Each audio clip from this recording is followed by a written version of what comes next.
Hare Krishna everyone, Hare Krishna Prabhuji, Hare Krishna Mataji.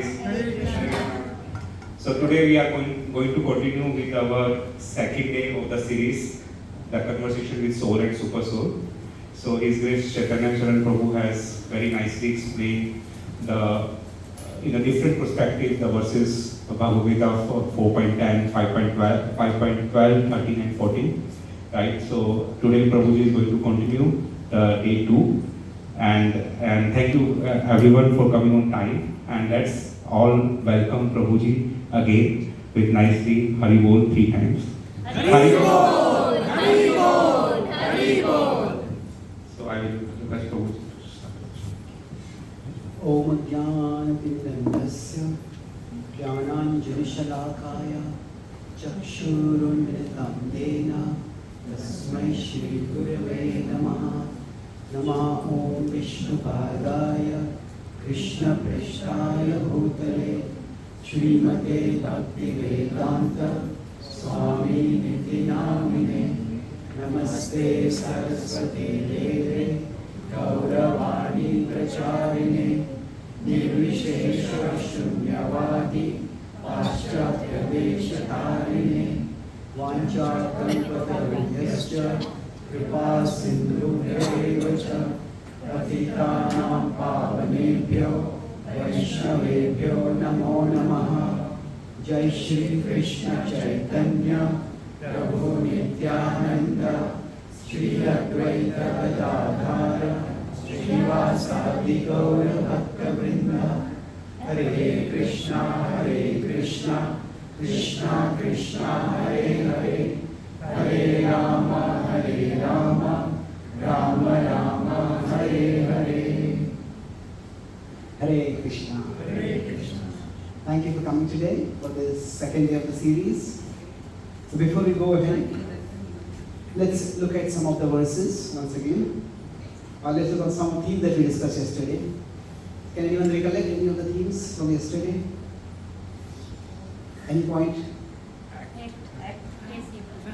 ACT. So that is the overall overview section. We want to discuss first is appreciate how the Lord is present and how Lord is acting in our world. And C was connect.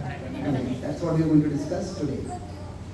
And then T was target. We want to target the Lord in the sense of making Him the ultimate goal of our life. Thank you. Anything else? Sorry? Fan. Okay, so when we are to appreciate, we look at God or whatever ultimate reality, there are 3 options for us. That ultimate reality is what is it? Favorable to us, against us, or neutral to us, or is non-existent. Now, if that higher reality is against us, then we are doomed.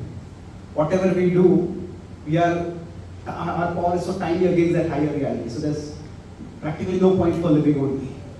Now, if that is neutral, then we have to explore, is it really neutral or is it favorable? So then we discussed about, what is the next point? Major point of the class yesterday? One diagram. Different philosophies. Yes. Based on 4.10, we discussed the various philosophies. So, what is this? What is the x-axis?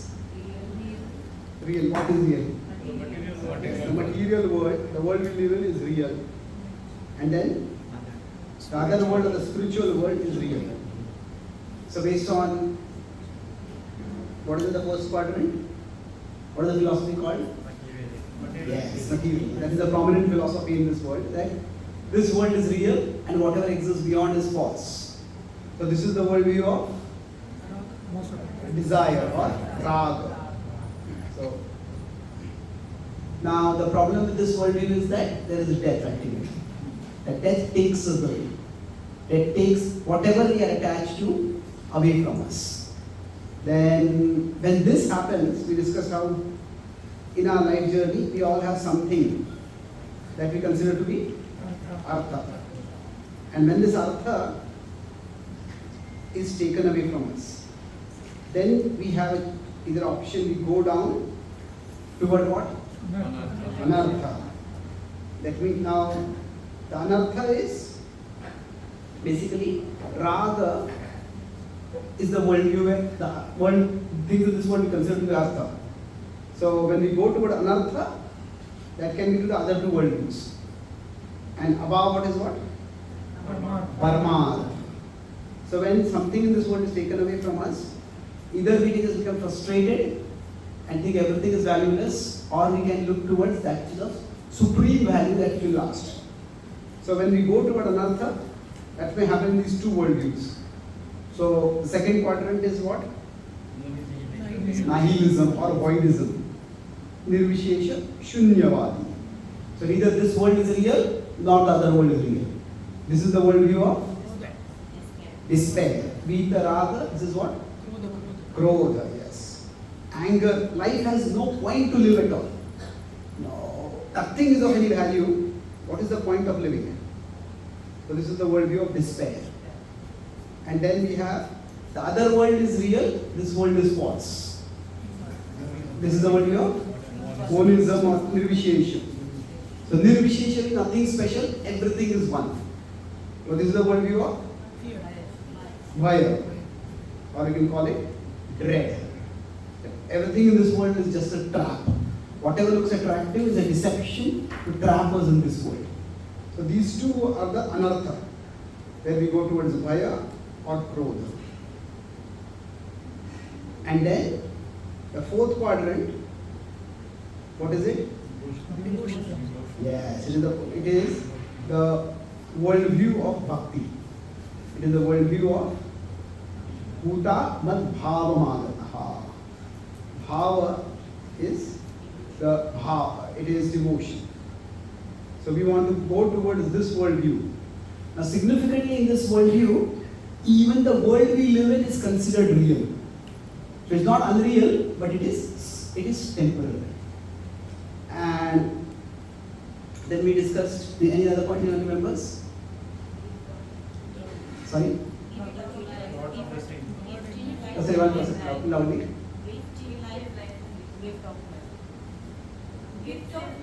Yes, okay, that's you know how to do that. So when we talk about gratitude, we often think of the gifts, what? In life. You know, I got this health, I got this job, I got this challenge, so many things. But the gift of life is much more fundamental. And that itself is not,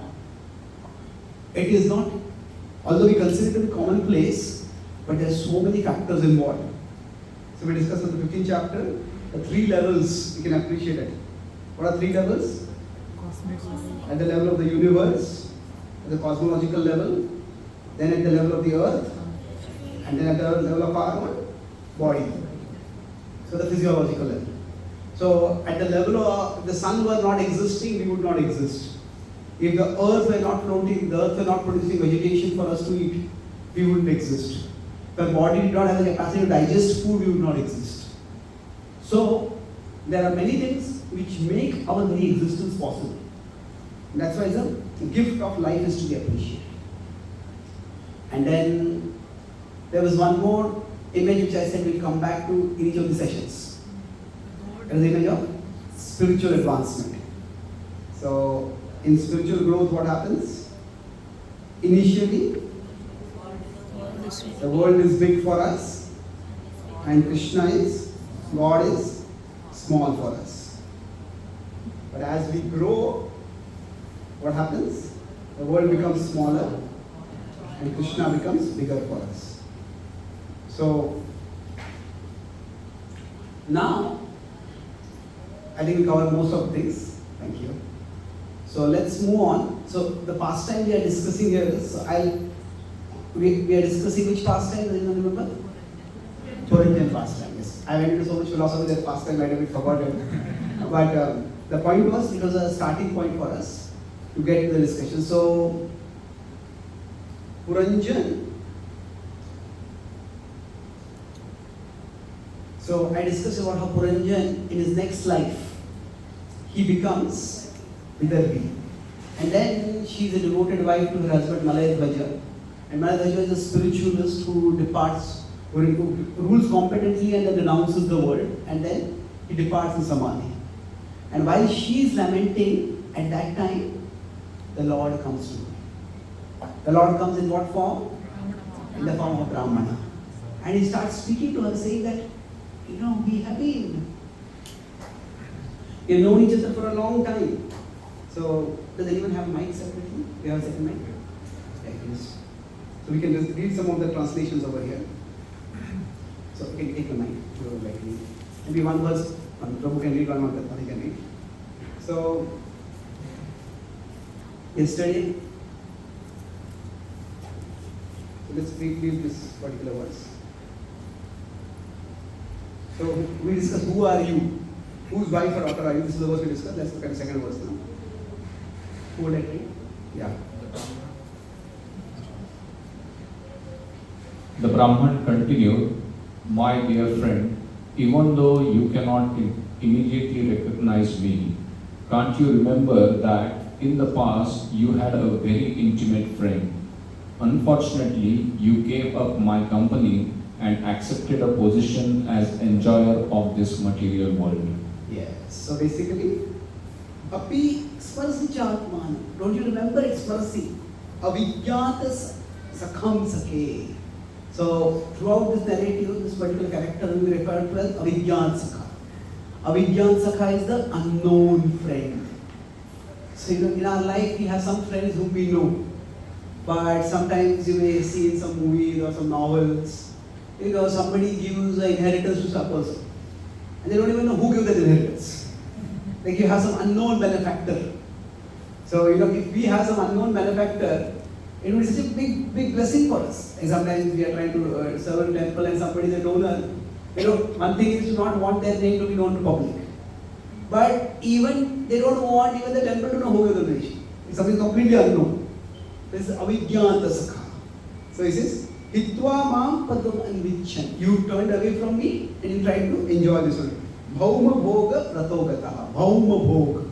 That is earthly pleasure, material pleasures. So basically, the world becomes big for us because we desire to enjoy the world. We'll talk about that later, but let's go ahead with the verses. Yes, good. My dear gent friend, both you and I are exactly like two swans. We live together in the same heart, which is just like the Mansa lake. Although we have been living together for many thousands of years, we are still far away from our original home. Yes. So the Lord is speaking over here. Hamsa aham chitam. That I and you, both of us are hamsas. Sakhayu manasaya. So in Manas, right? We are like friends staying in this particular way. Abhutam antaragoka. We have traveled for a long time. Abhutam for a long time. Sahasra parivatsara. For hundreds of years. It's been a long journey. And normally it's a long journey. We think, have I come close to my destination? But unfortunately, this journey, we are going round and round. It's a samsara chakra. If you go down the cycle, then we don't circle, we don't go closer. Just keep going up and down. So you're saying that you've been all a very long journey. Yes, who would like to read? My friend, you are now my very same friend. Since you left me, you have become more and more materialistic. And now seeing me, you have been traveling in different form throughout this material world, which was created by some woman. So now, it says, Sattvam vihaya mam bandho. We are the same friends. We are still together. Our relationship has not ended from my side. Sattvam vihaya mam bandho. Gato gramya matirmahi. Gramya mati means materialistic intelligence, materialistic consciousness. So with that consciousness, we are traveling. Vicharan padam adrakshi. So vicharan, wandering around. And kayachin nirbhitam striya. So here, it is in the particular story, if you know Puranjan's story is that Puranjan is wandering around as a king, and then he comes to a palace, and there is a beautiful queen over there, and he marries her and he becomes the king. So similarly, here the Striya refers to Mayadevi. Mayadevi is created this world, and you are trying to enjoy in this world. So the Lord is giving a broad outline of the nature of our present existence and our journey. And then the Lord will go towards describing this material world and the material body in very vivid and the same very functional terms. Would like to read? Yes, please. In that city, the material body, there are 5 gardens, 9 gates, and 1 protector, 3 apartments, 6 families, 5 stores, 5 material elements, and 1 woman who is lord of the house. So now, if I have to explain this, I'll have to, the whole class will have to be devoted to that. So I won't go into that right now. You can read the purport in the past tense. This is basically describing that there's a lot. The key point over here is there's a lot already in this. See, when we come into the body, we often in our mother's womb the body is formed, but even the mother doesn't know how the body is being formed. So there is already a prototype based on which our body gets formed. So in this world, there's a lot going on, and we are simply like visitors entering into this world, and specifically into the body in this world. The body is like a microcosm of the world at large. Now the idea is, there's some description further of these. Would like to read? Yes. My dear friend, the 5 gardens are the 5 objects of sense enjoyment, and the protector is the life air, which passes through the 9 gates. The 3 apartments are the chief ingredients: fire, water, and earth. The 6 families are the aggregate total of the mind and 5 senses. Yes. So here, generally, if you go into a city, if it's a more traditional natural city, the beautiful things, you have to see the parks and the gardens. The sense objects are the parks over here. And then, in the previous narrative, they described that whenever our health goes down, it is the prana that is affected. Ayurveda talks about the very important role of prana. So prana is considered to be defender. The soul never dies, but even normally also, when we look at the pulse of a person, we look at the breath of a person, the breathing stops, then we understand that life has ended. So prana is considered to be the defender. Then of course there are 9 gates. The body is frequently called the city of 9 gates. Navadware Pure Dehi. And then there are the 3 apartments. Although there are many building blocks, Bhumi, Rapo, Nalo, Vayu, but here the focus is on the more of the gross elements: earth, water, and fire. Now these are often associated with Kapha, Vata, and Pitta in some thought systems. And then, see, inside a city, there are some people who are active. So inside our body, ultimately the soul is there, but primarily it is the mind and senses that are active. Krishna says, Manaha Shashthani Indriyani Prakriti Sthani Karshati. So most of us don't even know that our soul exists. What happens for us is, it is the mind and the senses that are active. So they are considered the families residing inside. Then, let's go ahead. The 5 stores are the 5 worldly sensory organs. They transact their business through the combined force of the 5 elements, which are eternal. Behind all these activities is the soul. The soul is a person and an enjoyer in reality. However, because he is now hidden within the city of the body, he is devoid of knowledge. Yes. So, when all this is happening in the city of the body, there is the actual person that is meant to be the soul. But like right now, say, I am seeing you, I am knowing you, but I, the knower, am unknown to me. So it's almost like the knower is unknown. Each one of us is the unknown knower of things. So the soul is hidden at the core of our being. And the core, although the soul, although it's a chit ananda, it is chit in the sense that it has the capacity for consciousness. It has consciousness. It has the capacity for cognition, for knowing. But right now, the knowledge is covered. Avrutam jnanamitena. So we have very little awareness of who we are or what we are meant to do. Then, go ahead. Who would like to? My dear friend, when you enter such a body along with the woman of material desires, you become overly absorbed in sense enjoyment. Because of this, you have forgotten your spiritual life. Due to your material conceptions, you are placed in various miserable conditions. Yes. So now here, the specific predicament while we are in a particular body is described. So Tasmin from Ramaya Sprishtu. Ramaya is that Rama refers to the goddess of fortune or a female. So this female represents the enjoying spirit that ultimately comes from Mayati. Because of that, we get caught in the body. It's like a child who is watching, say, a movie. Now say the movie is a horror show. It's a horror movie. A child is perfectly safe at home. The mother is nearby, the father is in the next room. When the child's consciousness is caught in the TV, then the child will feel scared. The child will be alarmed, the child will scream, start trembling. And because the consciousness is caught over there. So at one level, the whole arrangement, first of all the TV set, and then what is broadcast on the TV set. All that is not created by the child. All that is created by someone else. So, but it's the child that is watching it. So Purusha Prakriti Sthodi.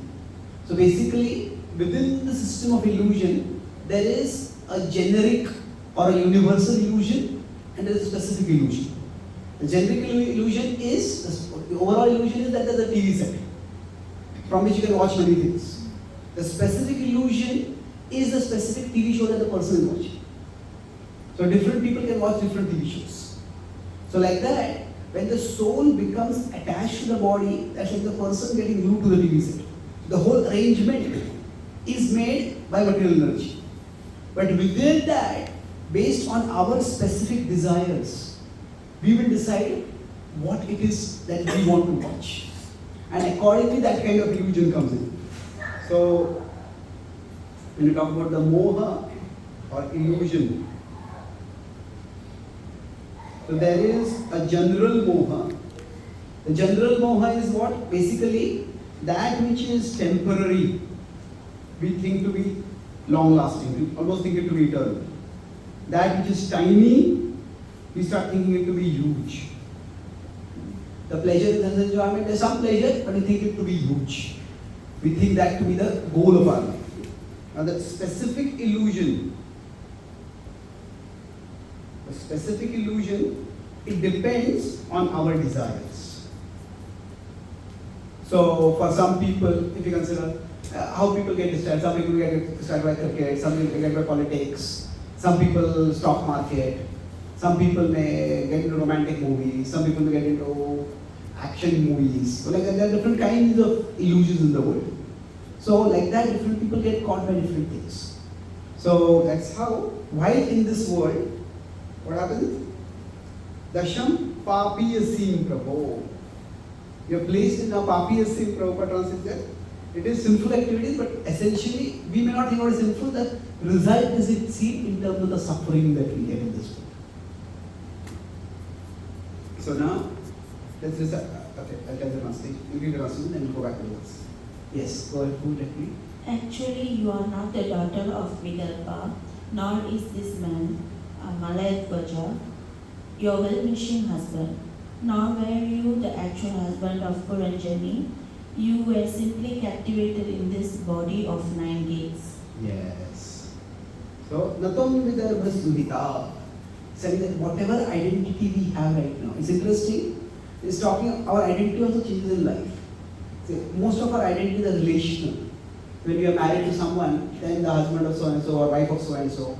When we have children, then our identity becomes the parent of so-and-so, mother of so-and-so, daughter of so-and-so, son of so-and-so. Now when we are a student, we say, I'm studying so-and-so degree. We get to a job, I'm working in this company. So identities keep changing. So in this verse itself, two identities from this life are talked about. Like the daughter of so-and-so and the wife of so-and-so. And then one identity is talked from the previous life also.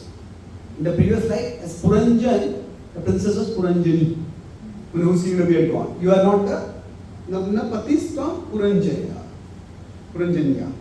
So it's talking that all these identities that we have, these are all coming from the body and the situations that we have in the body. But they are temporary. They're not necessarily false. They are temporary identities. And the mistake is not accepting the identity. The mistake is more than accepting it to be our essential identity or our main identity. It is a temporary identity that we have. Yes. Who is ready? Sometimes you think yourself a man, sometimes a chaste woman, and sometimes a neutral and not. You know. This is all because of the body, which is created by the illusory energy. This illusory energy is my potency, and actually both of us, you and I, are pure spiritual identity. Now, just try to understand this. I am trying to explain our actual position. Yes. So actually when Prabhupada explains, he is actually bringing out his compassion. Now just try to understand this. I'm trying to explain our factual position. So, Hamso, Pashya Vayor Gati, Pashya. Pashya is see. Pashya Avayor. Avayor is our Gati. This is our situation. This is where we are at right now. So, in one sense, yesterday I mentioned philosophy is help to make sense of things that don't make sense. You know? So, we need to see things how they are actually. So, at this particular point, when that anartha, when that artha, what she had considered artha is taken away from her, the Lord is coming to point her towards the Paramartha. So for all of us, while this is an incident that is described in allegorical form, long in a story, but the Lord is there in our hearts. And the Lord wants to talk with us. Generally, we often talk about these two words, prayer and meditation. So, in one sense, they are related, at the same time they are also different.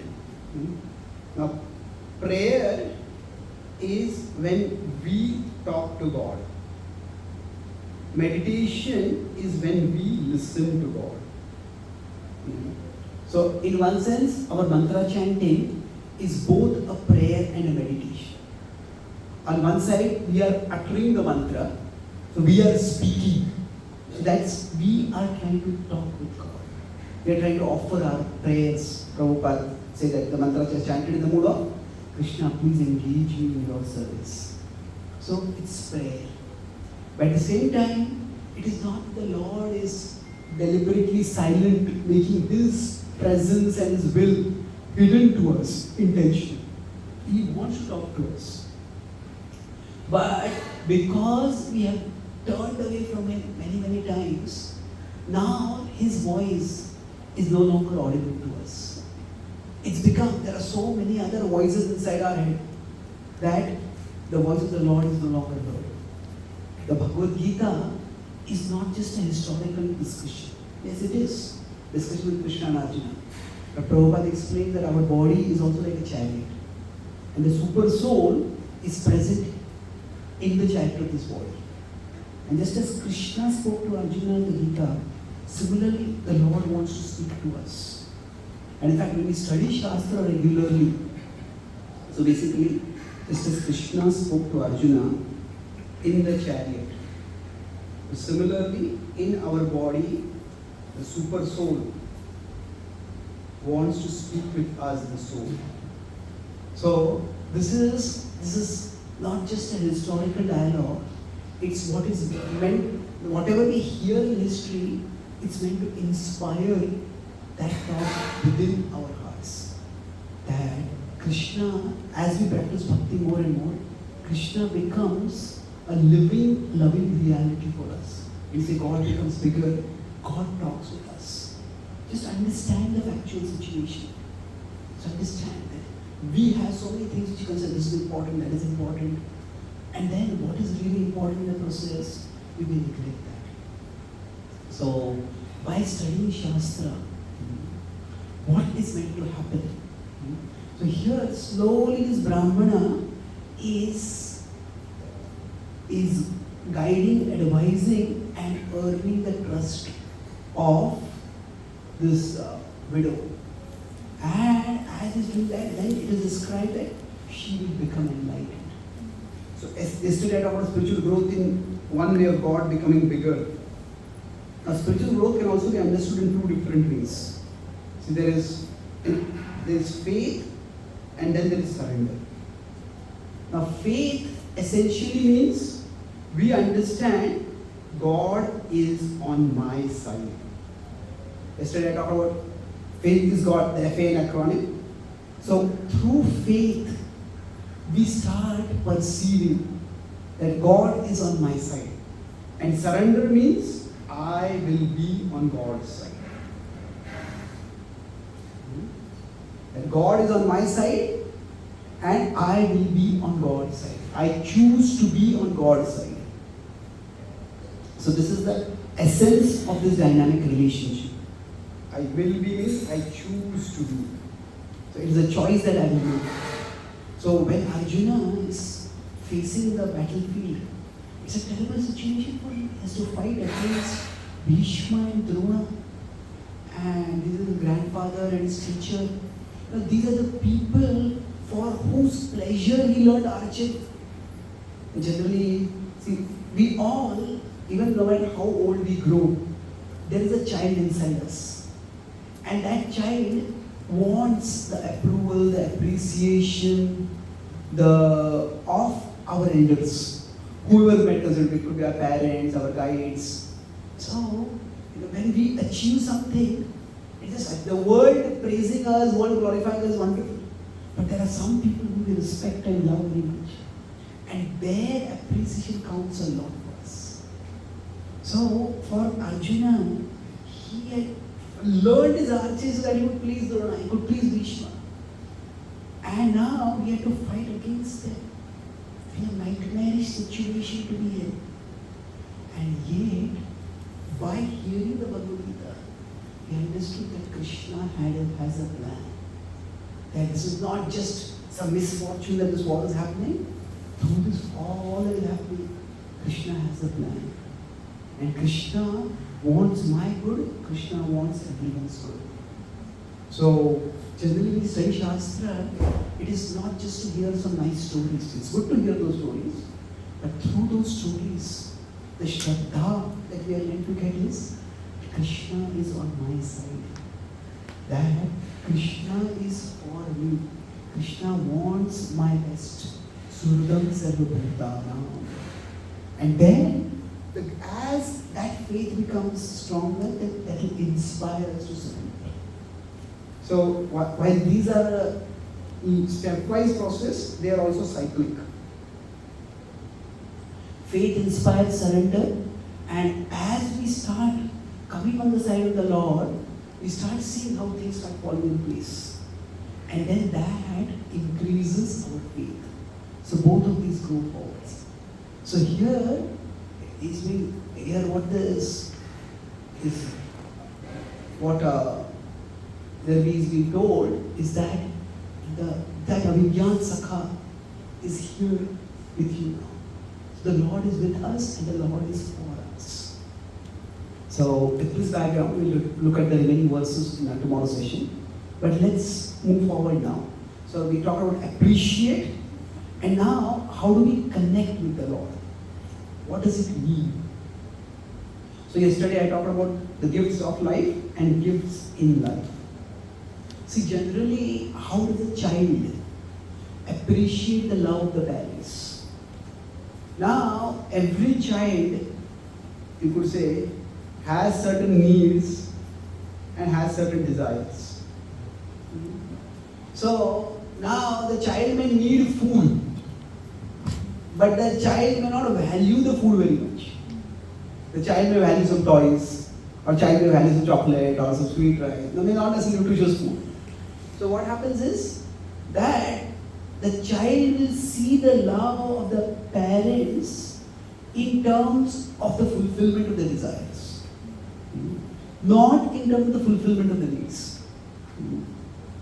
So, but what happens is, as the child starts growing, then the child starts appreciating. And even if this desire or that desire is not fulfilled, that what happens is, my needs are being fulfilled. So we could call it desires or wants. So basically, in one sense, the process of growth in normal life is that initially we consider desires more important than needs. But as we grow older, we start valuing the needs more than the desires. But that doesn't mean we give up our desires. We understand desires are important. But our needs are taken care of, we appreciate that more. So just as this is the journey of normal growth, similarly, in the journey of spiritual growth, what happens is, for us, there are material gifts and there are spiritual gifts. So initially, we value the material gifts far more than any spiritual gifts. If our health is good, we get a good job, we have a nice salary, we have a good salary, all those things we value more. And Krishna doesn't reject or condemn that.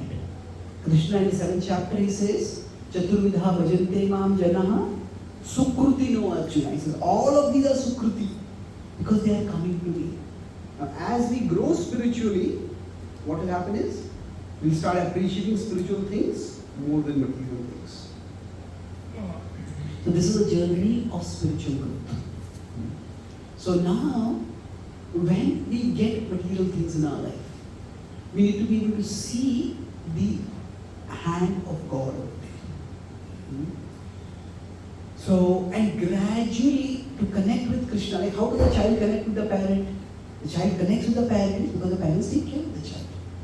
Parents love the child, and the love is seen in various ways. So for us, in how do we see the hand of Krishna in our lives? So I talk about 3 steps over here by which how we can move forward. The first is appreciate. Appreciate means that this is more or less what I talked about yesterday, but it is that the many things that we have in our life, often we don't see God's blessings in our life because our mind, in everyone's life, there will be what we have and what we don't have. No matter how much we get, these 2 things are always going to be there. Even if we get a big house, from a house we get a mansion, there will always be someone who has a bigger mansion than what we have. There will always be what we have and what we don't have. Now, if many times people think that I'll become happy when what I don't have moves into the category of what I have. And there's some truth to that. There are some things which we need in our life, we get them, it will bring some happiness. But the problem is, if our mind is locked into looking at what we don't have, then we will never be happy. So that's why happiness, that's a satisfaction which is there, it is not just an emotion. Satisfaction is a decision. I feel satisfied. That's true. We sometimes do feel satisfied. It is an emotion, but it is much more a decision. That decision comes by appreciating what we have. So suppose after this program there is Prasad. Don't suppose Prasad is there. But suppose there is some peculiar system over here that everybody will have a sweet. But everybody will have a different sweet. So say you have barfi, you have peda, I have a laddu, you have a gulab jamun, you have a malpua, you have a sandesh. Everybody has a different sweet. Now, I might be having a delicious sweet, but if I am looking at what you have and what she has and what he has, then I might be having sandesh and it will taste like sand too. Because I'm not looking at what I have. So the first thing is to appreciate that if we are to ever see God's hand in our life, yesterday also I talked about appreciate, but I was talking more about the gift of life itself. So in our life also we have many gifts. Apart from the gift of life, there are gifts in life also we have. So to some extent, we start appreciating the gifts. Consciously look at the gifts that we have. And modern psychologists also talk about writing something like a gratitude journal, to remind ourselves, what are the good things in my life? Now, once we start appreciating, this can itself help us see that there are so many things that are there in my life, and they are not just there because I worked hard for it. There are so many other factors that have to fall in place for them to come about. And still, after this, also, one of the problems that comes up is we may appreciate what we have, but there are times when we feel that we don't get what we deserve. We may work very hard, we are in school, we work very hard, and we were given an exam and we get far less marks than what we thought it is. We work in a project and we work very hard, and then somebody else comes and takes the credit for the project. And it is when such things happen, it can feel very infuriating. You know, why is this happening? You see, it's that. See, there is life. There is inequality. There is inequality in life. They are unequal. Some people have more wealth than others. Some people have better looks than others. That things being unequal, in one sense, that upsets us. But what upsets us more is that things are unfair. Now we can say unequal itself is unfair. But beyond that, okay, there is some inequality, but why is it that I put in so much effort and I get so little? So this is what often leads people to start questioning the world and questioning God ultimately. One of the biggest questions in theology, in the study of God, is why do bad things happen to good people? And it is a question which does not have any easy answers.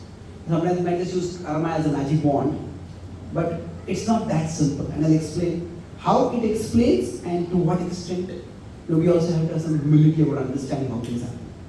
But broadly, what happens for us many times is that if we consider that if I put in work worth 100 and I get result worth 10,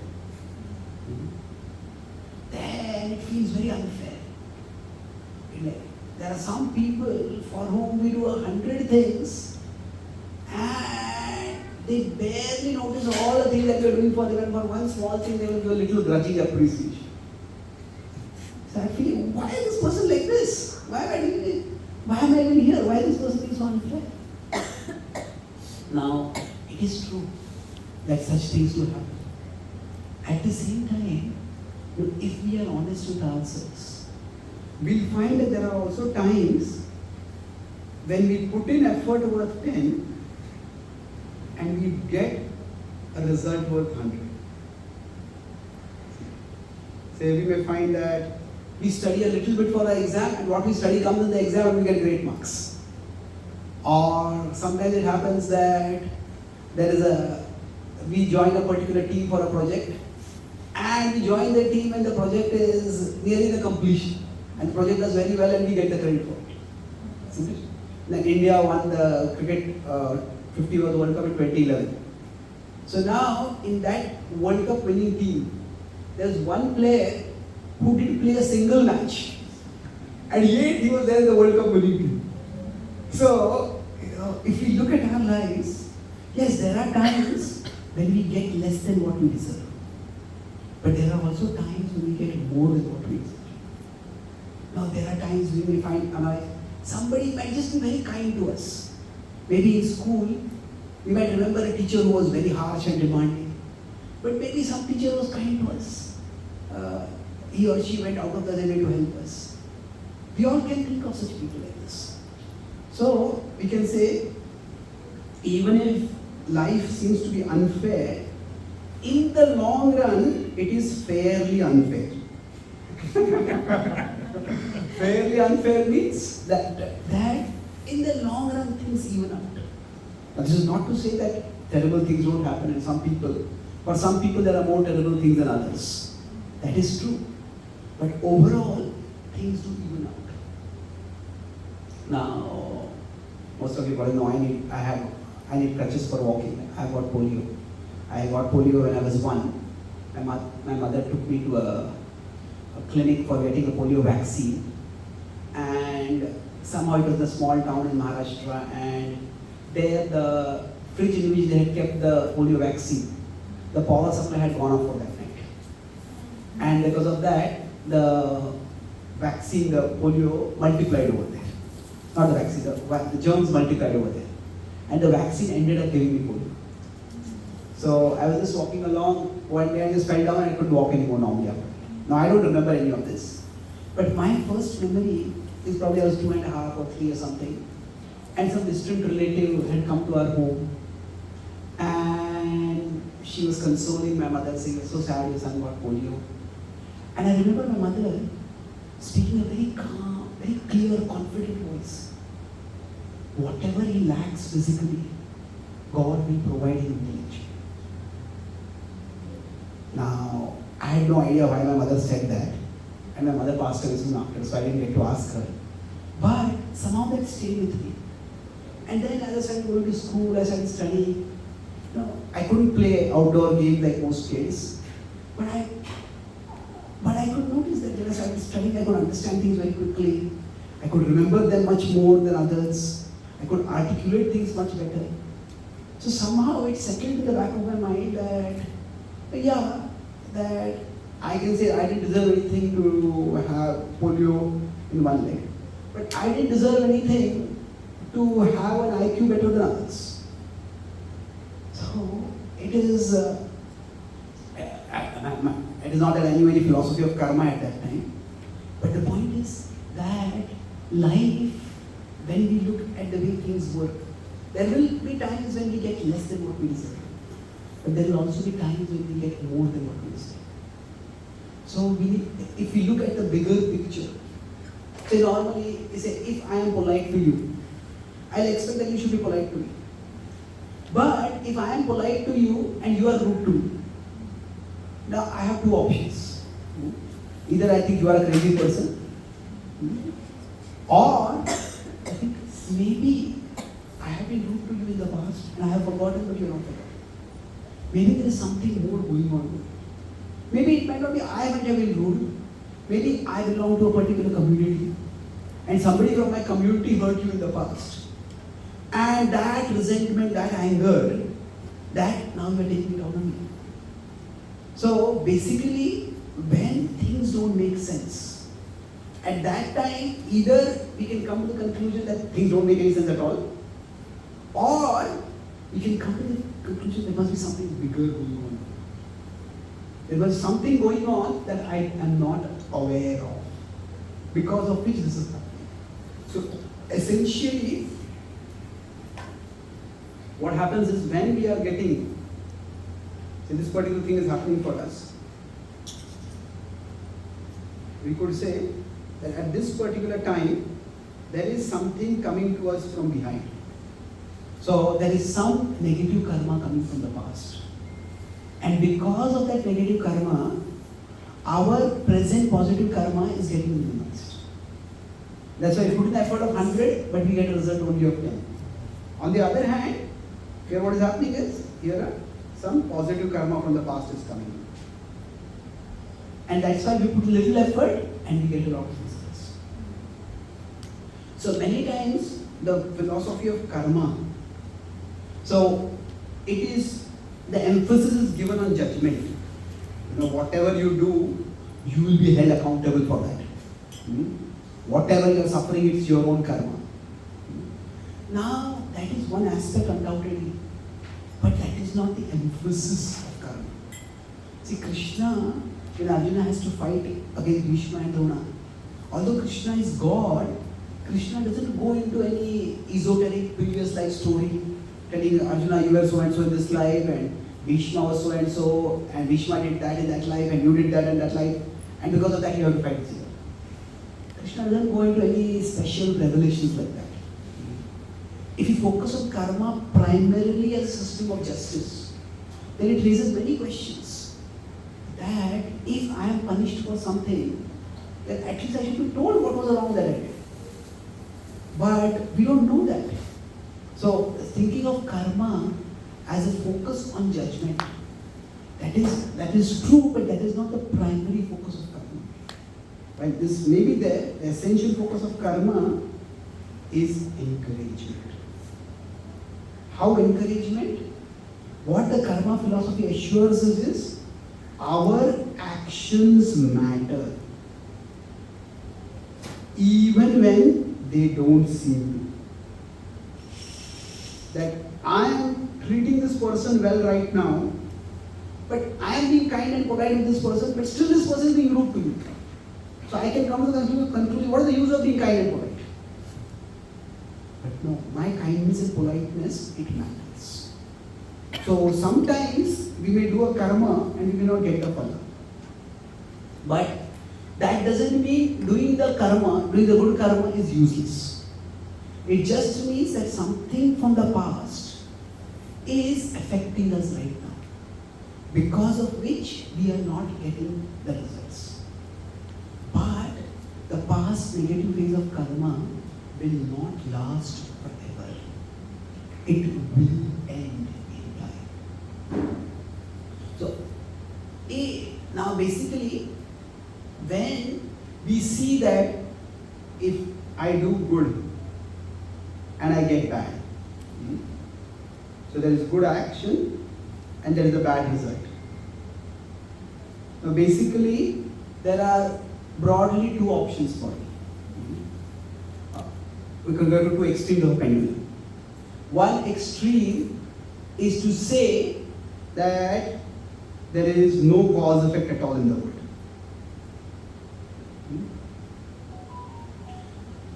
That life is all chaotic and disorderly and there is no meaning. So sometimes if an atheist asks, one of the strongest questions by atheists is, why do bad things happen to good people? So mostly religious people try to defend and explain it. But sometimes offense is the best defense. They say, why should bad things not happen to good people? I mean, what do you mean? Bad things should happen to good things should happen to good people, bad things to bad people. So who said that? If there is no God, if there is no organizing principle, which is the foundation of atheism, then on what basis can you say that good things should happen to good people? Isn't it? Life will have no ordering principle at all. So we can conclude that there is no cause effect at all. And this is not the way anyone functions. Even atheists, this is not a criticism of atheists, there are many reasons that people become atheists. And more often than not, atheism is not philosophical as it is psychological. People have had bad experiences with religion or with religious people primarily. And then they turn toward atheism. When I was in Texas and I was going for a program, Texas is known for being very aggressively, not Texas in general, but in general, the southern belt of America is quite evangelical Christian. So they push people a lot to take Bibles and to believe in Jesus. So I saw a quote on a bumper, car bumper. It said, "Oh God, please save me from your preachers." So now the idea normally is that God saves us through His preachers. But here, oh God, please save me from your preachers. I don't want anything to do with that, with these people. So the point is, this is not a condemnation of atheists first, but it is pointing out the illogicality of atheism. So nobody lives with the idea there is no causative connection at all. Because when atheists are not going to tell their children, even if you study, don't study, the world is a rotten place. It doesn't make any difference. You study. And sometimes life just doesn't make sense. So atheism does not remove the problems of life. The problems are there for everyone. Bad things happen to everyone in life. Atheism only removes the hope that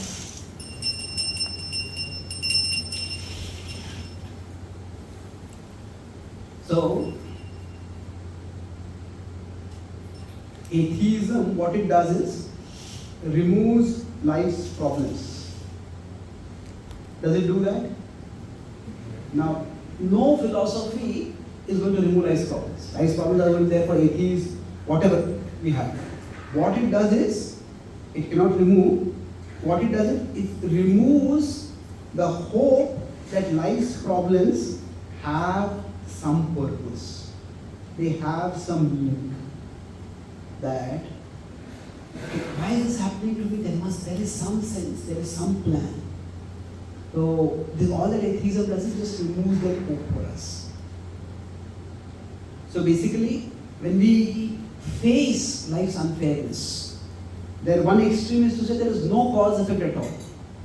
The other is to say that the universe, or whatever you want to say, or God is against me. And going back to our acronym, this is neutral. It's just all chaotic.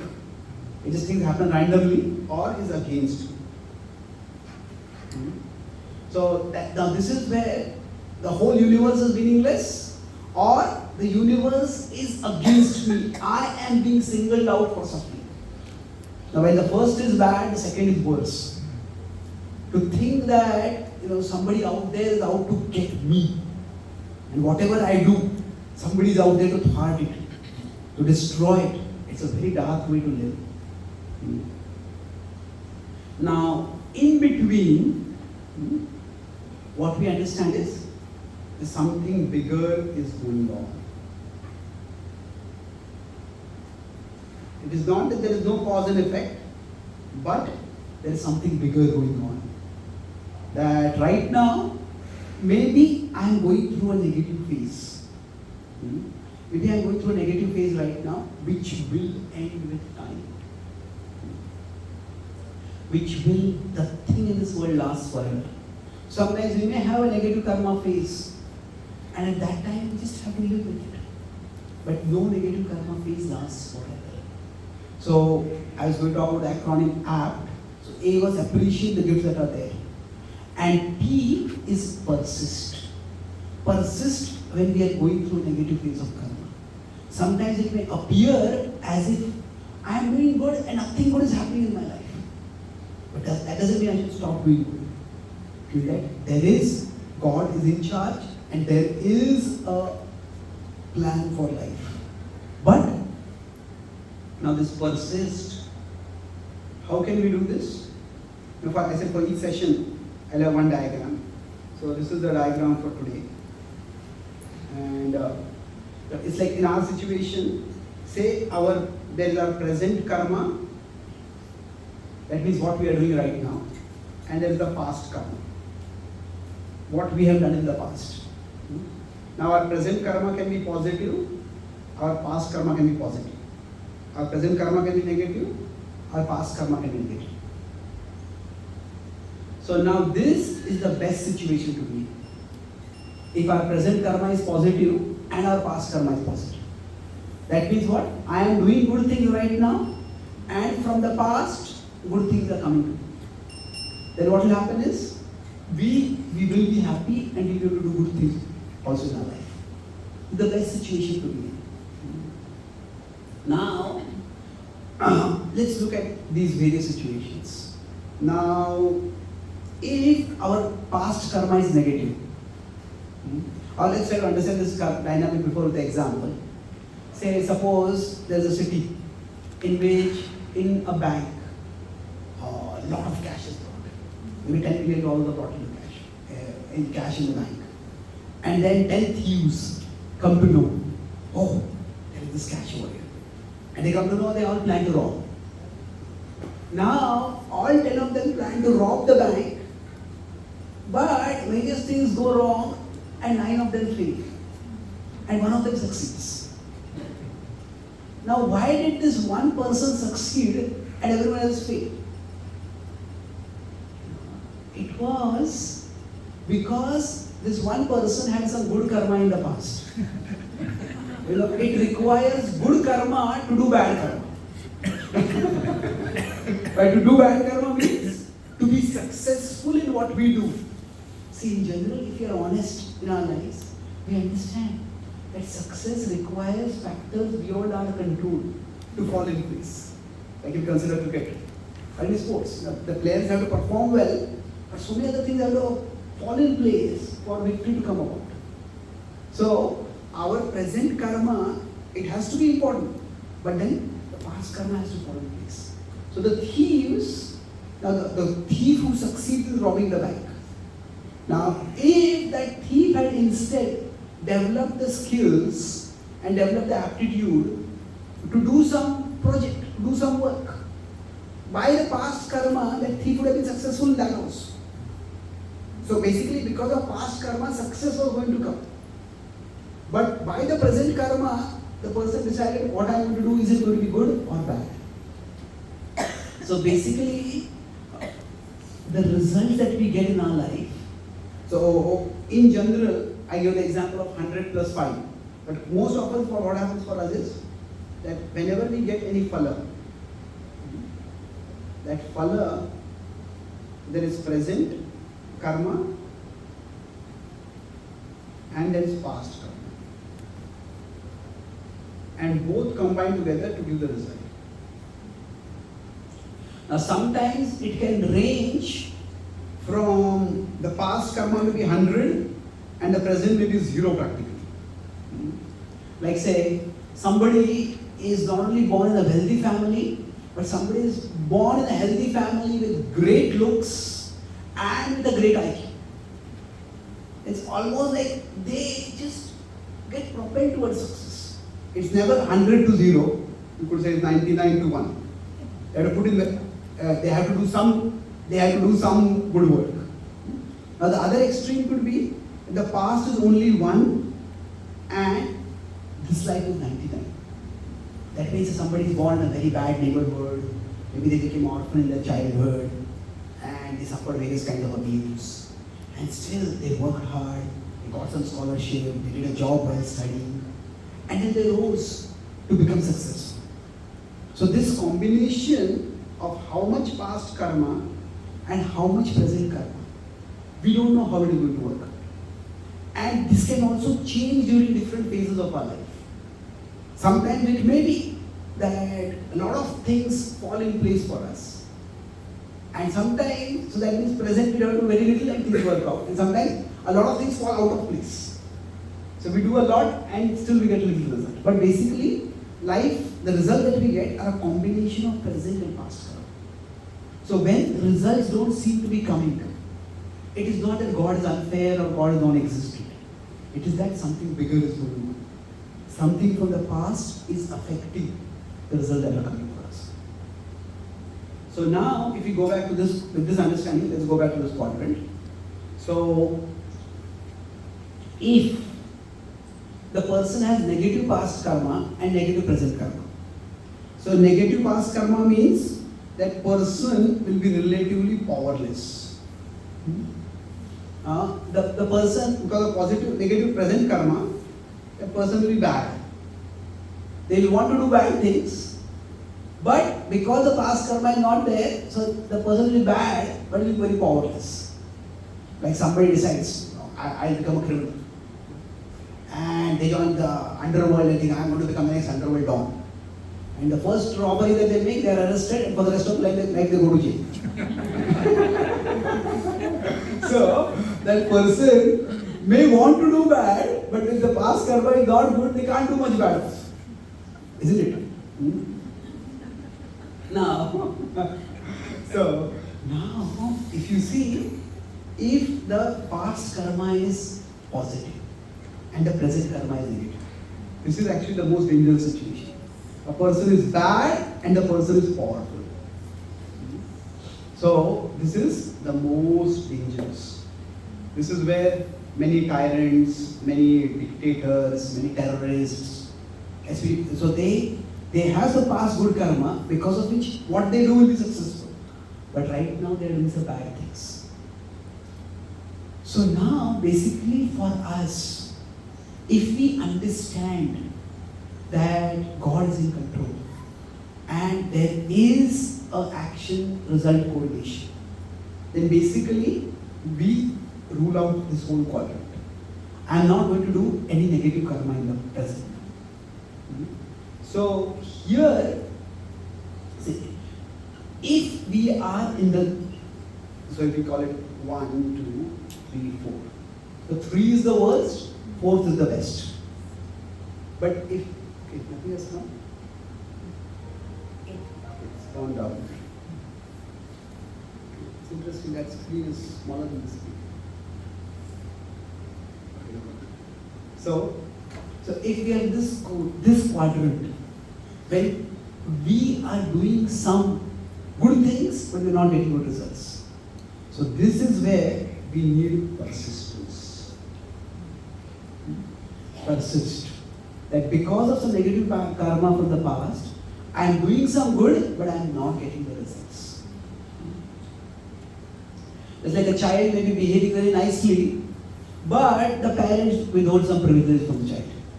They say, no, I did my homework, I did this, I did this. But the parents may say, you were naughty in the past. You had a big naughtiness, that's why you're not getting these privileges. The child may think, oh, I did this, you should give me this now. No, but there's something from the past coming up. So, this is where persistence is. When Krishna says, Karmanye vadikaraste ma kaleshi kadachi.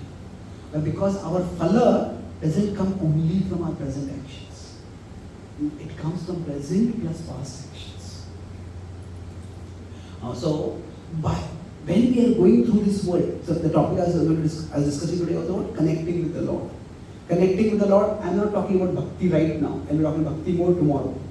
See, for most people, as I said, like a child doesn't really understand the fundamental needs. The child looks at the desires, am I getting them or not? Like that, for most of us in this world, the material things that are happening in our life, they at a functional level matter much more.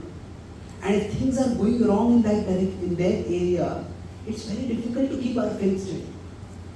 So we need to be able to make sense of this. Now the last part is the acronym. I'm not going to elaborate on this. We're talking about APT. So T is transcend. Now transcend means what? We start valuing the spiritual more than the material. That just like a child starts understanding that the toys are not that important. That material things and the ups and downs that happen with it, they are, from the spiritual perspective, ultimately, they are temporary. But we cannot come to this level immediately. It takes time to come to this level. So, and Krishna also doesn't expect us to come to this level. So with the karma philosophy, we understand if things are not working, that doesn't mean that God is against me.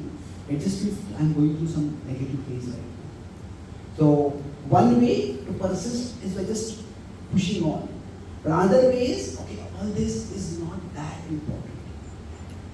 It's like one essential meaning of transcending. What does it mean? We start understanding that the thoughts inside are more important than the things outside. That the things outside are important. I want health, I want wealth, I want social respect and all these things. I want a good house, I want these things. But the thoughts inside are more important. So by the practice of bhakti, what it will do is, it will improve the quality of our thoughts. Now, will the quality of our things improve? That depends. Now, karma and bhakti can overlap in quite puzzling ways. When we start practicing bhakti, we start chanting Hare Krishna, we start remembering Krishna, then that remembrance starts elevating the level of our thoughts. And that elevation of the level of thoughts starts giving us satisfaction internally. So the material things start mattering less for us. Right? That's how, whether we are going through good karma phase or bad karma phase, our connection with Krishna keeps us satisfied. Bhaktivinoda Thakur says in so many songs, Sukhe Dako, Dukhe Dako, Sukhe Dukhe, or Grihe Dako, Vani Dako, Sampatti Vipatti.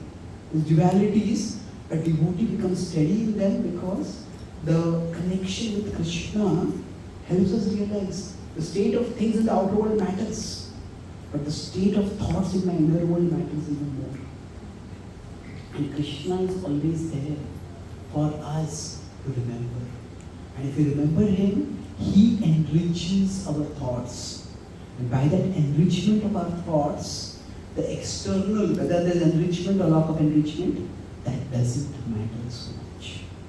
So Krishna is there within our hearts, calling us. He wants to give us the higher vision, by which when things are going wrong, it is not that Krishna has abandoned us. It is that Krishna is with us, but it is He wants us to abandon the illusions that make us think that He has abandoned us, that it is we who have gone away from Him. So this transcending, how we can do that, that is, we target Krishna as the Lord of our life. That will be discussing in our last session tomorrow. I'll summarize what we discussed today. We discussed broadly the pastime. We read through various sections and how the Avijñāna Sakha is guiding, saying that we have been together for a long time. Now you are caught in this body and the illusion, but you are still far away from home. Just turn towards me. So how do we turn? Today our focus was on how to connect with the Lord. We were discussing the acronym ACP. So now, yesterday I talked about appreciating the role of the Lord in terms of the gift of life. But today I talked about it was APP. T I didn't focus on. A was what I focused on. A was what here? Appreciate in terms of the gifts in life. Gifts in life is that for all of us, there will always be things we have and things we don't have. What we have and what we don't have. So appreciate means that if our vision is locked onto what we don't have, we can never be happy. So what we want to do is turn our vision over here. That is what will help us to be happy. So appreciate what we have, cultivate gratitude. But still, it may feel that life is unfair, and that's where the major part of the session was on persist. So, why do we need to persist? Because normally we may say karma means I do action and I get a result. And it is true at a certain level that if I eat cold food, I will get a cold. So action-result correlation is there. But when it doesn't seem to be there, then at that time, if I'm doing a large action, I'm getting a tiny result. And what does it mean is, there is something negative coming from the past. So 110, so minus 2. So the point of karma is not so much judgment. You did wrong and you will punish for that. It's more of encouragement. That what you are doing, even if the results are not coming, that doesn't mean that life is pointless. It just means that we are going through a negative phase right now. In this connection, we discussed that diagram over here, two diagrams. One was the pendulum, when we do good and we get bad. Either we can say that all life is meaningless, or the life is against me. Now both of these are really not hope-giving doctrines. So instead what we see, there is a bigger picture. Bigger picture means there is something from the past coming in. So if our present karma and the past karma that we are doing, so we would like to avoid the whole case where there is present karma and negative. So this is, if both of them are negative, then what happens? The person is bad, but the person is relatively powerless. They can't cause much harm. The past karma is good, and the present karma is not. They are bad and powerful. This is a deadly situation to be in. Now, if this is the best, our present karma is good, past karma is good, then this is the best. But if this is not the case, then you need to be persistent. That this dark phase will end. And then finally we talk about transcend. I mentioned this briefly. Transcend means what happens is, we start seeing that material things, they are not that important.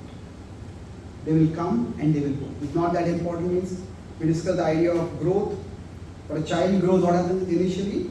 The child considers desires to be more important than needs. When the child grows, child starts to understand that needs are more important than desires. So like that, initially we think material things will be very important. But as we start transcending, material things are not that important. We start understanding what is more important is the thoughts inside us. And bhakti, practice, connection with Krishna can elevate our thoughts. It can enrich our thoughts. And thus we can be satisfied that Krishna is with me and I want to be with Krishna. So in this connecting, I talk about faith and surrender. Faith is Krishna is on my side. And surrender means I will be on Krishna's side.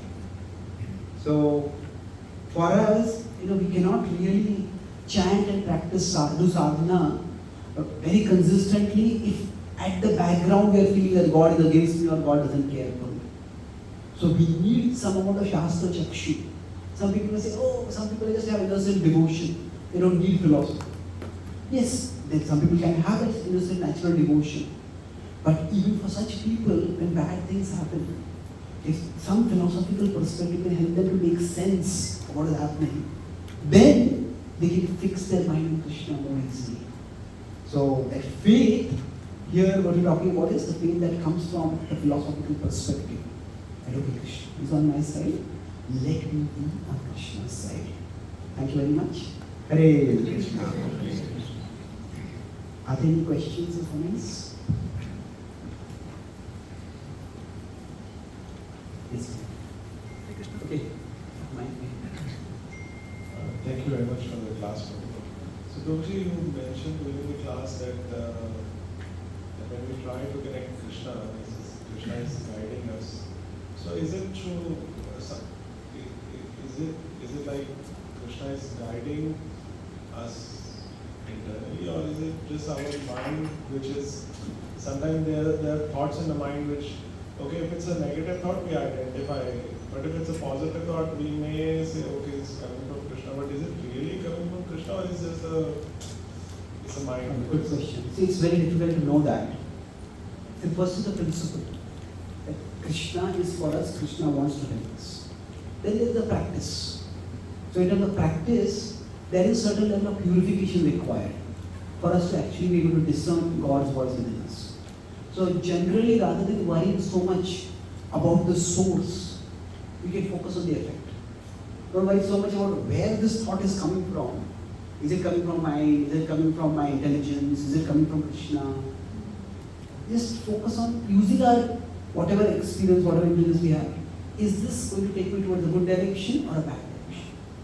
It's going to take me towards a good direction, then let me know. And then accept that this is by Krishna's arrangement. See, even if it has come from our mind, our mind is also ultimately controlled by Krishna. And it's not that everything that the mind says is bad. The mind can be our enemy, but the mind can also be our friend. So the point is that when something beneficial comes up from within us, we act on it. And then of course, there are broad patterns. See, when you look at guidance from Krishna, broadly speaking, you can say that there is a whole spectrum of actions. So there is the pendulum, there is the extreme which is positive, and there is some which is negative. We know this is good and this is bad. And in between, what they say is the muddle in the middle. So is this good, is this bad, I don't know. So if we start by doing what we know is good and avoiding what is bad, by that we are showing Krishna that we want to do the right thing. And if we just persist in this way, eventually what will happen is the good will become broader and clearer.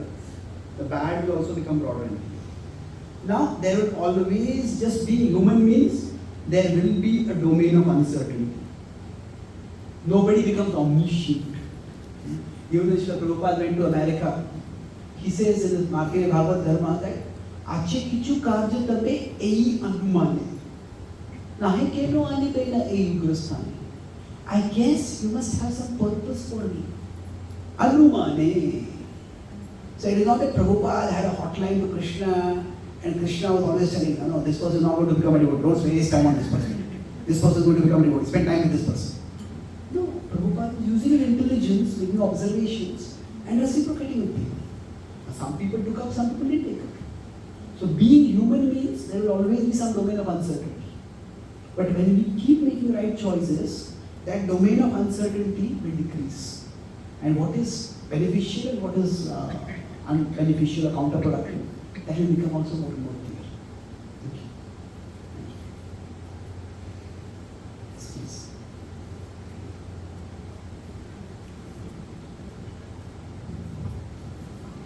Hare Krishna Prabhu, thanks for a very thought-provoking class. Prabhu, on the concept of persist, Prabhu, material experiences can sometimes also shake your faith.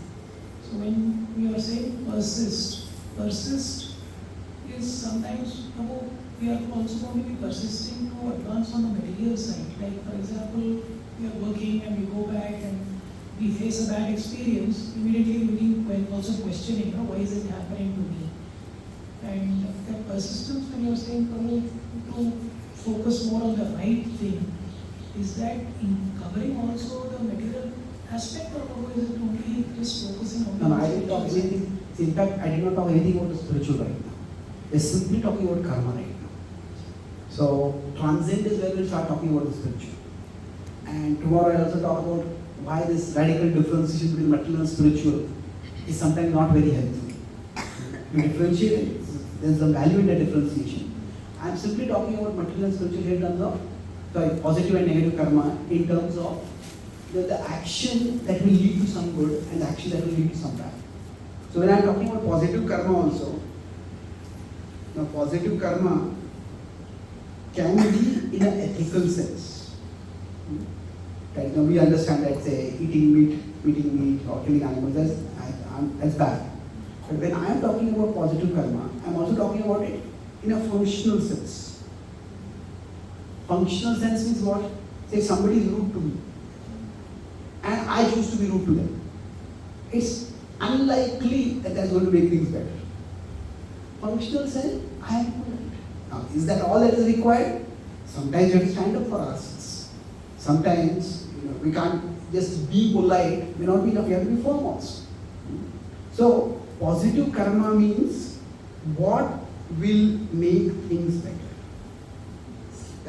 That with our present understanding of things, we have to evaluate what will make things better, and we do that. Now, do we always know what will make things better? Certainly not. But is it that we never know what will make things better? No, that's also not true. There are always some small steps we can take. So in that sense, persistence is that broadly, again going back to this diagram, in broad patterns we know what is going to make things worse and what is going to make things better. So we try to keep doing the things that will make things better. When Abhimanyu is killed, at that time Arjuna is shattered. And Arjuna is lashing out at Yudhishthira and Bhima especially, saying, now are all your weapons just ornaments? Could not one of you protect my son? They are already feeling terrible. Arjuna's words are like whiplashing on their face. At that time Krishna pulls Arjuna into a side hug. Krishna says, "O Partha, in this world bad things happen to everyone. The wise and the unwise. The difference between the two is that when bad things happen, the wise act in ways that make things better, whereas the unwise act in ways that make things worse." Say, "O Partha, your brothers are in pain at the death of Abhimanyu, just as you are. Please don't speak words that will increase their pain. Please don't speak words that will increase their pain." So Krishna is going to elaborate philosophy about, or some again past life karma, who is Abhimanyu and why did this happen to him. What Krishna focused on is, this situation has come now. Now, infighting among the Pandavas, blaming each other, it's only going to make things worse. So now what can we do? We have a war to fight, let's fight it with more vigor. So in that sense, I'm talking, Krishna was talking a functional sense of it. Now karma does definitely have an ethical dimension, but karma also has like a practical, functional dimension. So in our situation, what can I do to make things better? So ultimately, when we talk about service attitude, seva bhav, service attitude can be at one level, serve Krishna, we can say. That is true, but what does serve Krishna mean? See, if Krishna is Surgam Sarva Bhutana, Krishna is the well-wisher of everyone. That means Krishna wants things to be better. Krishna wants us to be better, Krishna wants things to be better. So when you say service attitude, in one sense you can call it this. Service attitude can also mean, what can I do to make things better? So how can I serve Krishna? That is one meaning of service attitude. How can I serve Krishna? But what can I do to make things better? That is the same principle of service attitude applied in a broader way, in a more relevant or practical way for us. That same concept, if you consider a pendulum, like not a pendulum, like a funnel, you broaden it. At one level it means, how can I serve Krishna? But Krishna is not just in the temple, not in the altar. Krishna is in the world. Krishna wants us. Like Krishna tells Arjuna, you become an instrument for me in the fight. So Krishna wants to fix things in the world. Now, there are the big Dharma Yuddha and Krishna himself had come. So we may say, I am not fighting in Dharma Yuddha. But whatever it is, we can make the situation of our life more orderly or more disorderly. So we take Dharma in the broad sense of order. Then serving Krishna means, how can I act to make things better in this situation? Okay. So can I have? Did the Mataji have any questions? Yeah, Hare Krishna. Thank you so much for your time. My question is like a little bit around the philosophy, because yesterday also you mentioned a lot about philosophy, and today also a little bit we talk about it. But sometimes what happens when you read a lot, like in case, like I read a lot about philosophy, Western philosophy, different philosophies, but then what happens, there are so many questions that actually comes in your mind. And sometimes you get the answer, sometimes you don't get it. In that scenario, like how to handle this situation practically? Yeah, that's a good point. See, when we study philosophy, there can be two purposes broadly for studying philosophy. One is, we want certainty. And this is like this is like this is like this. But the search for the study of philosophy can also be due to curiosity. See, in our tradition, athato brahma jityasa. So we as human beings will never have certainty. There is a lot that we will not know. Krishna himself says, Gana karmano gati. That when someone is suffering, what exactly is the cause of the suffering? When Arjuna has to fight against Drona and Bhishma, what is the cause of that? Krishna says, Gana karmano gati. There are no pat answers to the sufferings in this world. So if you want certainty, no philosophy is going to give us certainty. That's not a problem of philosophy, it's a problem of the human condition. We are finite beings and we live in a very vast world. So, if we have curiosity, then through curiosity, what we can get is clarity. And the clarity can keep increasing. But the clarity will never lead to certainty. So, just because we don't get answers to all questions, does not mean that we shouldn't study philosophy. We seek answers as much as we can. In the 10.9 in the Bhagavad Gita, Krishna says, even the enlightened keep enlightening each other. Aham sarvasya prabhu bhakta sarva pravati iti matva vijate ma buddha bhava samanita. Krishna says they are enlightened, they are devoted to me. So their Buddha is enlightened. But the next verse says, this enlightened people, what do they do? Bodhayanta paraspara. They keep enlightening each other.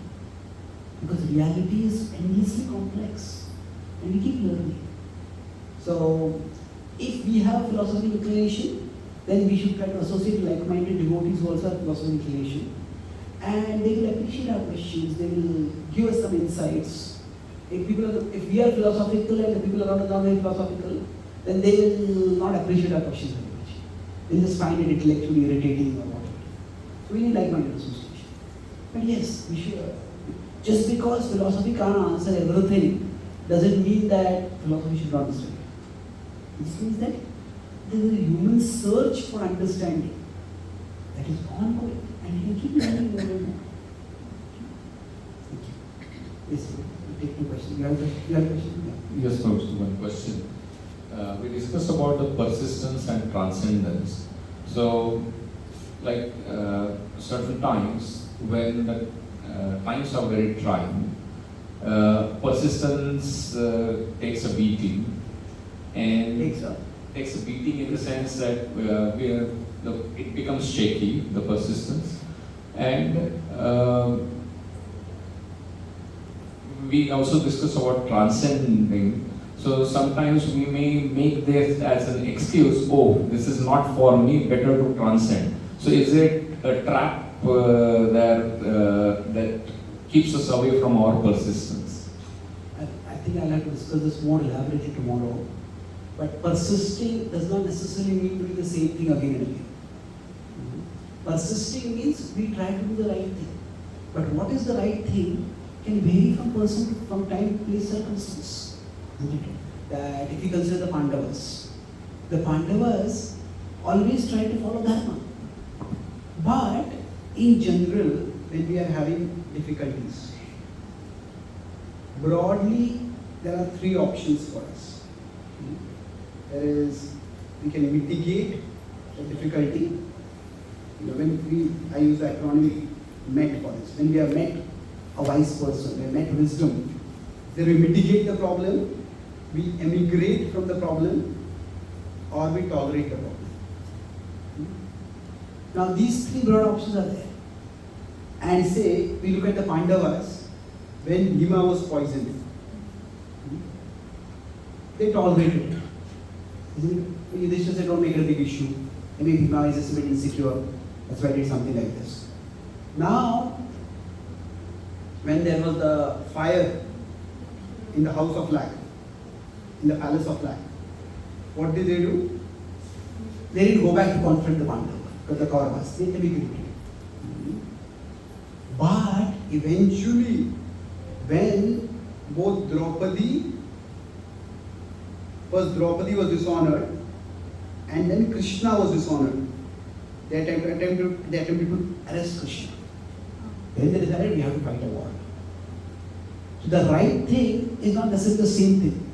So when we say persist in doing the right thing doesn't mean the same thing. In different situations, different things will be the right thing. So we always persist. We have to use our buddhi to determine how to persist. So when I talk about persistence, it's more is more in the principle that I will do the right thing.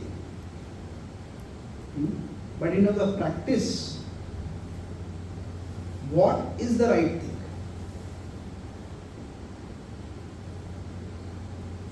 That we may have to decide. That is not the same thing all the time. If you are working in a job and say repeatedly we are doing the job and we are not getting credit for what we are doing, somebody else is stealing the credit. Then you may decide, okay, I don't, right now it's a new job, I have to at least get some experience, I am tolerated in that. But if it's happening again and again, we have some experience, we have some credibility, then we may try to raise the issue, escalate it, complain about it, or try to mitigate the issue. Then if the mitigate doesn't work, then we decide, I don't want to leave this job, I'll get a better job where I'll be recognized for what I'm doing. So I migrate. So all three options are there. So now all these three, I'm talking about all these three as all these three could be done in a service attitude. But all these three could be done in a negative attitude also. The opposite of this could be retaliate. The Pandavas did not fight the Kurukshetra war to just take revenge against the Kauravas.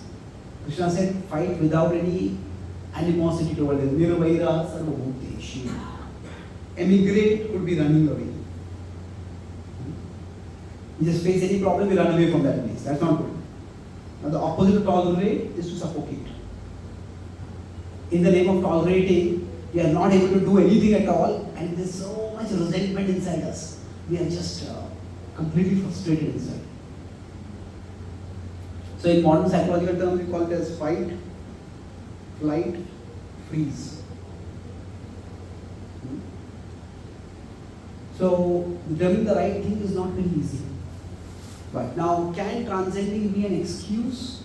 It's possible, but ideally what we should do is, we transcend in the sense of we turn towards Krishna, we pray to Krishna, we immerse ourselves in Krishna, and then we revisit the situation with that higher connection. Then Krishna, what is the best thing for me to do?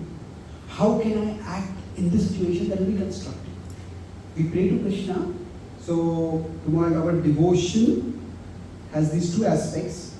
It's world transcending, but it is also world transforming. So Mam Anusmara Yudhyaja. We remember Krishna, that means we understand what is happening in this life. It's not only because this person is a terrible person, or this company is terrible, this country is terrible, or I am terrible. That is just a material vision. And there is some truth to that, but that is not the complete reality. So we want to transcend to get the bigger picture, connect with Krishna. That Krishna is in charge even in this situation. Krishna has a plan going on, and Krishna has a part according to this plan. So that conviction we get by transcending. And then we see how I can go about transforming the situation. Okay? Yes, on the last question.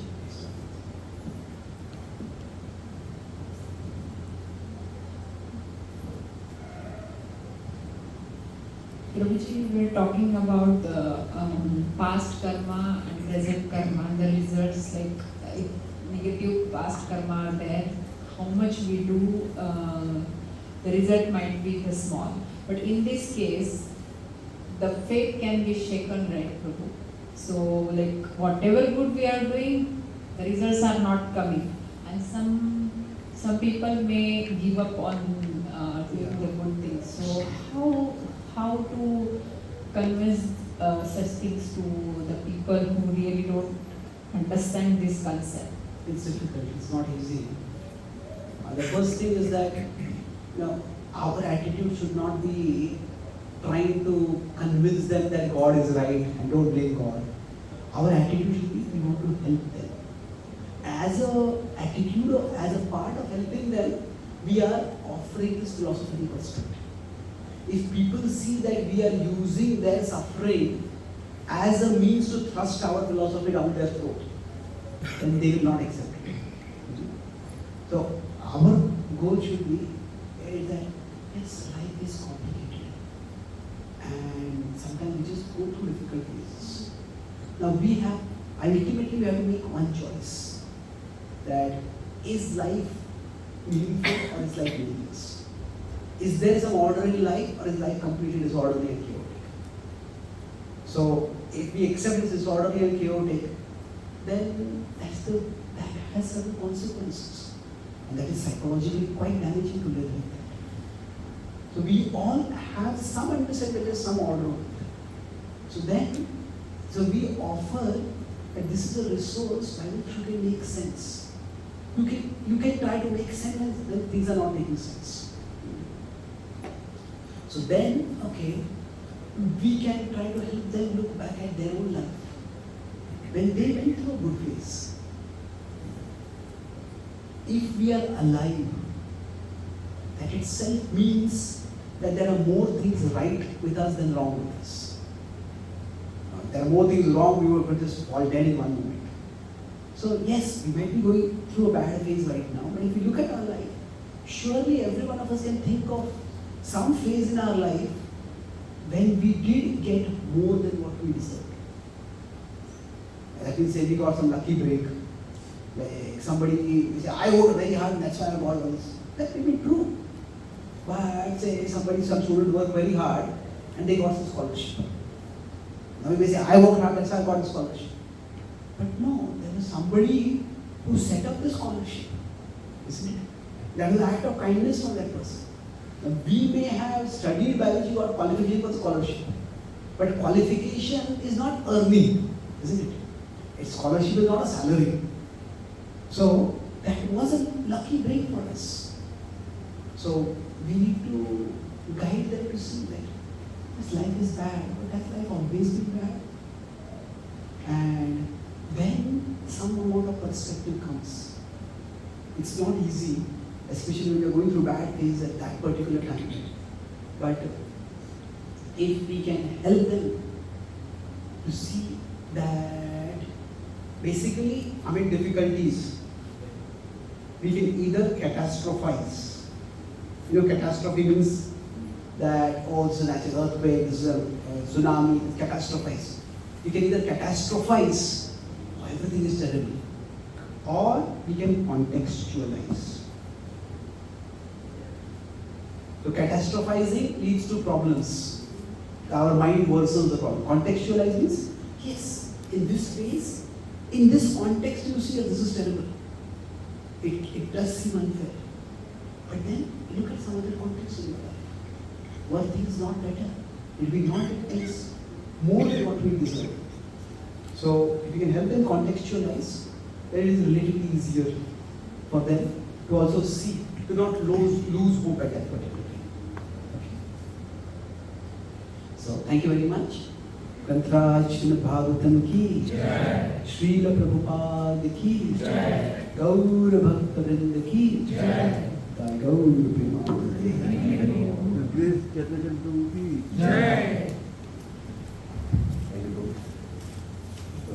Thank you, Prabhu, for wonderful class. I think the amount of concepts